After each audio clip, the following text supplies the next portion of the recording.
Hello, hello, hello, all. Welcome to Rise and Inspire LA with your girl Naraya Ahava. If it's your first time visiting the channel, welcome. Come on in, get comfortable. If you're a returning viewer, welcome back.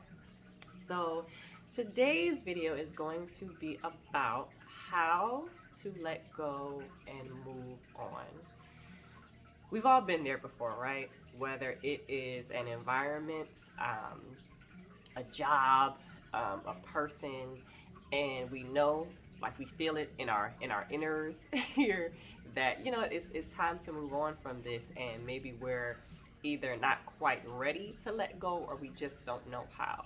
It almost can feel like you're trying to be in two places at the same time, mentally and emotionally, when you're somewhere where you're like, I don't quite fit here anymore, this doesn't work for me, or I've outgrown this, and you're still there.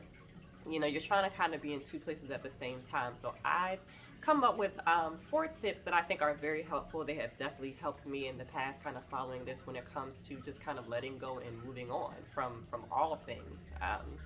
The first one is giving yourself time to process the loss and go through the grief process. Like when we lose someone, like when someone passes away, it's a grief process. It's not just, even if you were expecting it, even if you knew it was coming, or if it was sudden. Either way, there is a process to you working through how you feel about that and losing something. Because regardless of when you lose someone or something that's meaningful, you don't have to pretend like you're okay if you're not. And sometimes when it comes to relationships, for example, or friendships, either or, sometimes we you're not necessarily grieving that person. It's more so you can kind of grieve your disappointment in how the situation panned out. Sometimes if it was like a relationship, for example, and we know this person was bad for us, we know this person was toxic, and we can almost say to ourselves, this person was a garbage fire. I'm just ready to be over it. Why am I still missing them? Or why am I still sad? Or why? It's like, calm down. It's not always grieving that person per se. Sometimes it's grieving the situation, it's grieving your disappointment, in particular, or how you wanted things to go. That's what you're grieving. That's what you lost, what you hoped someone or something could be. It's not necessarily that person. So even if you know they were a bad person per se, don't feel bad. It's still a process. We all got to go through it, right? Secondly, I would suggest removing reminders. If it was a friend, if it was a relationship, y'all don't need to stay friends on Facebook and TikTok and Instagram and the gazillion other platforms out there, at least not right away. Some people try to say, oh, it's petty to block someone. Listen here, I'm gonna need you to do what is best for you, because depending on what happened, depending on who it is, you can be triggered by seeing that person, and that's not good for you. That's not good for your grief process. That's not good for your healing process of letting go and moving on. So I would highly suggest that you either unfriend the person. You don't have to block them if you don't want to. And I know that on some platforms you can remain friends and just mute them where you don't see what they post. That doesn't pop up in your feed. You can do that. It's all about knowing thyself.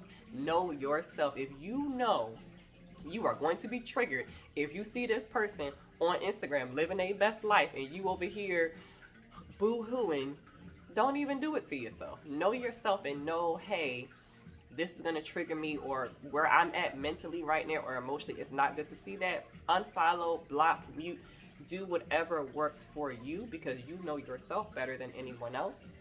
And then also, if you have physical things that belong to this person in your vehicle or in your home, depending on how the situation ended, if you're still on some type of speaking terms or enough where you could return their things to them, if it was something of value, then maybe you should do that. If not, if it was all bad and you don't want to be in contact with this person, consider throwing it away, or just putting it away, putting it up somewhere where you don't have to see it.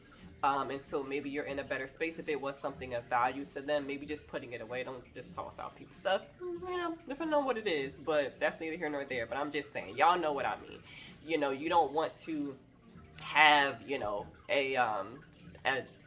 a bag of like roses, dried roses or something that someone gave you that you saved and you're looking past it every day. Don't even do that to yourself. So if it's something that you want to keep, or if it's something that belongs to them, if it was a memento, something they gave you, put it away, file it away, focus on yourself and your healing. And you don't need daily reminders of whatever the situation was. That's just what I would suggest, you know?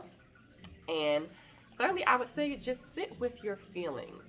Don't try to push past what you feel simply because you want to be over it. I understand that a lot of times when we reach a point where we finally pull the plug or we end the situation, relationship, friendship, whatever, it was a long time coming. So sometimes we tend to want to feel like, I know I made the right choice. I've been feeling it in my spirit. I've been feeling it for a while. I finally pulled the trigger on it, and I'm just ready to be over it. I understand that. However, you can't just push past what you feel because, like I said, grieving, losing someone or something is a process. And if you try to suppress what you feel, if you try to ignore it, if you try to pretend like you're okay, that grief, those feelings are going to resurface at some point. You have to heal. It's not about getting over something, it's getting through it. So if you try to ignore the grief process, if you try to just pretend like it doesn't exist, it's going to, you're going to find yourself maybe in a month or 6 months or 8 months, you're going to have a whole breakdown or a whole episode when these feelings resurface because you never worked through them properly. So just sit with what you feel, because guess what? It's okay to not be okay. When you are dealing with something, when your heart is broken, when you are disappointed, it's okay to be like, I'm not okay right now. I'm not okay right now. So I have to be extra loving and tender with myself and understanding of myself, and just being aware of that instead of pretending like you're okay when you're not, because at the end that's going to do more harm than good, and it's going to kind of drag out your healing process. So just allow yourself to feel it, allow yourself to go through it, without judging yourself. That's all I'm saying. And lastly, I would say give yourself closure and bury the situation. I know that in romantic comedies, they want to push this idea, or even in society in general, push this idea of getting closure from the other person. Last I checked, you cannot heal in the same place that you got hurt. And 9 times out of 10, if what you're trying to let go of is a person or some type of relationship, if this person was capable of giving you what you needed, the relationship or the situation probably wouldn't have ended. So you can't look to the person that hurt you to heal you. So once you decide within yourself, you know what, I have to let this go. I know that this is what's best for me, and you have to close the door on it, and you give that to yourself. You can't look to another person to give you closure, because once you decide that this is what's best for you and you need to let go and you need to move on or separate from whatever it is, that's all that is needed. You don't need, it's almost like you're asking for their approval for you to let go or move on by saying that you want them to give you closure. You give yourself closure. And I know, easier said than done, but just like when you're sick physically and you take medicine, that 99.9% of the time is going to taste nasty going down, but guess what? It's good for you. It's going to heal you. So when we have to do things that we may not want to do, and they're hard to do, and they feel uncomfortable or they're even painful to do, but we know that in the end it's going to be for our betterment and our benefit, and it's going to help us heal and help us become our best self, or maybe fix things that became broken within us while we were in the situation. While you're in it, while you're in the thick of it, it's probably not going to feel good, but you know that this is what's best for you and what's going to help you kind of get through it. Because like I said, it's not about just getting over something, it's getting through it and coming out on the other side healed, a better version. You have things that you've learned through this process, so that in the future, hopefully you won't repeat certain cycles or situations that brought you to the current one. So you're going to come through it, you're going to come out on the other side, and you're going to be better than ever. Okay, I hope this video was helpful, and do me a favor, if you like this content, please subscribe to the channel, like this video, and share it with family and friends who may be able to benefit and really get something out of this content. In the meantime, be happy, be blessed, and until next time.